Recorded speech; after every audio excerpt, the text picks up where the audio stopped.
Hi guys, welcome to my YouTube channel. So today I'm going to be showing you how I set up my Etsy. I'm going to be doing it very detailed. So I'll do showing my screen of how I set it up, how I set my Etsy shop up, how I add listings, and everything you need to know about selling press-on nails on Etsy. Okay, so just before we get started, do know that I am not the top seller. I have just started it. I did have an Etsy account. I started an Etsy account when I was like 16 and I used to knit and crochet and stuff, and I never really continued it. So on my Etsy, it will say since 2012. But honestly, I just started really selling press-on nails a month ago. And let's get started with all that detail. But before we go anywhere, please subscribe to my channel, hit the notification bell so that you never miss an upload, and let's go.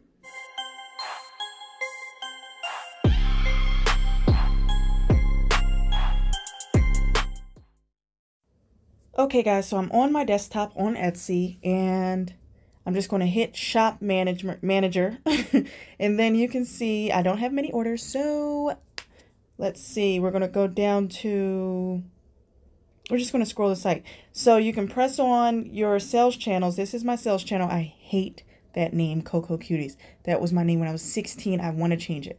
So these are my listings. You can see I have 12 altogether. Here are a couple of my reviews. This is what the customer sees. This is not exactly like where you edit, but this is what the customer sees. Great reviews I have.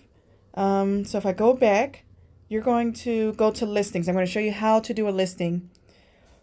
So you go to your listings. I'm just going to make up a random one. You can always edit all of your listings. I find it easier on the desktop.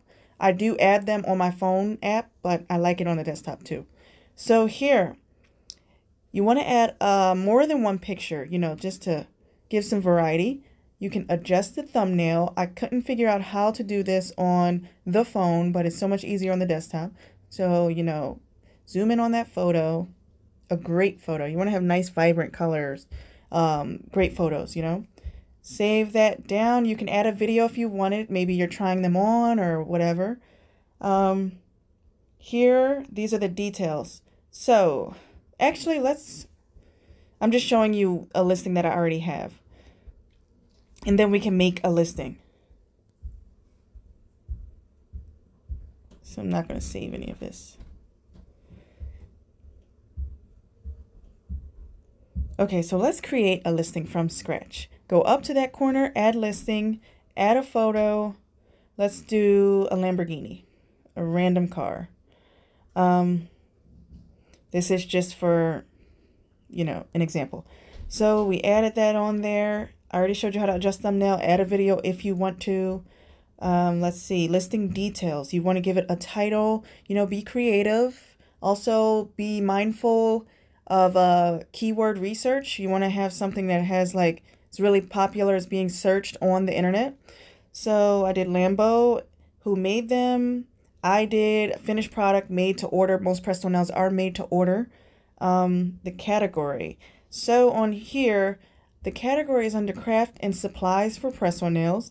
I already have it right there because I've added many categories. I've added many listings already. So it's acrylic and press-on nails. Funny because my last listing was acrylic mixed in there. Okay, so we have automatic renewal options. That's the best. I would recommend that so you don't forget.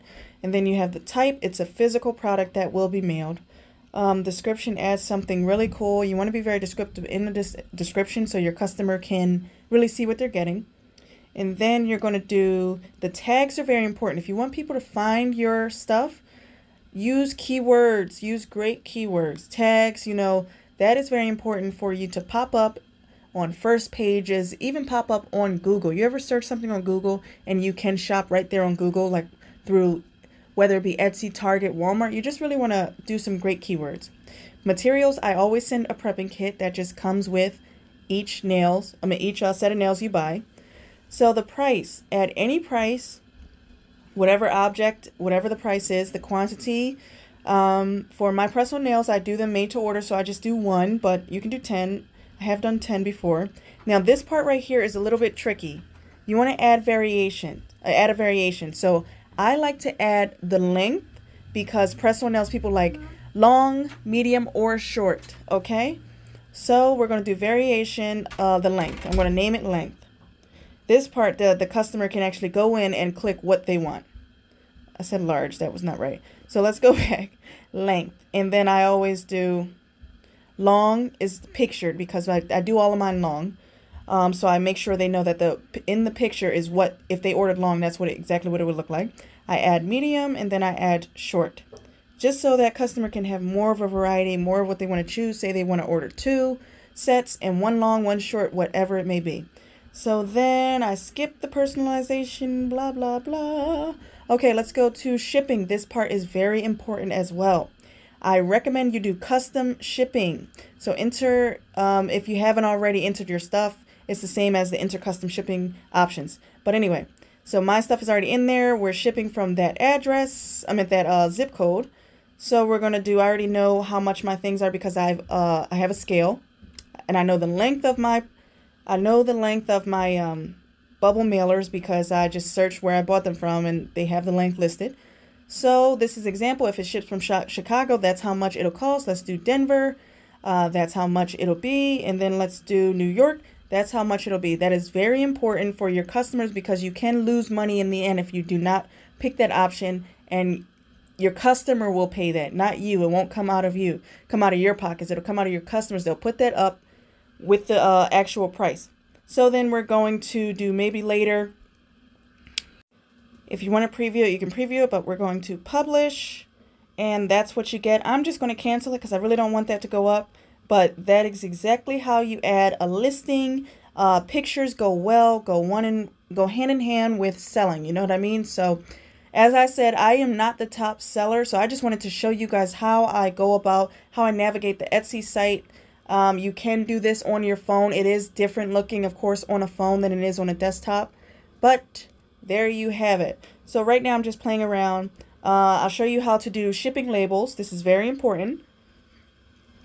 Okay, so I don't have any orders in progress or new orders right now, but I do have completed orders. This, for example, this is how you get those shipping labels. Right there, that little mailbox thing right there. I'm not trying to show any addresses, but you press Get Shipping Labels, and the shipping labels will prop up for you to purchase. So like I said, all that money that the customer has purchased, it goes into your what is it called? It goes to you, and then you have the ability to purchase the shipping label, which will cost a small amount. So you'll see how much everything will cost because you're already set up with how much your package weighs and everything, and that's the price. If you need to change anything, then you go ahead and do that. Review your purchase, hit review your purchase, and then you have the order receipt and you purchase. Right now I'm not going to do that, but that is how you do that, guys. Okay, so say you get more than one order from the same person, I would recommend printing both of those shipping labels and putting them in different packages because you want it to say both are in transit. If you don't get that, then if you put it in one package, that's okay. You just cancel the one, you know what I mean? And make sure the one that's going out is still active. Okay, so I'm just scrolling through back in my store. You can see that in the red letters how many people have this in your cart. Really cool.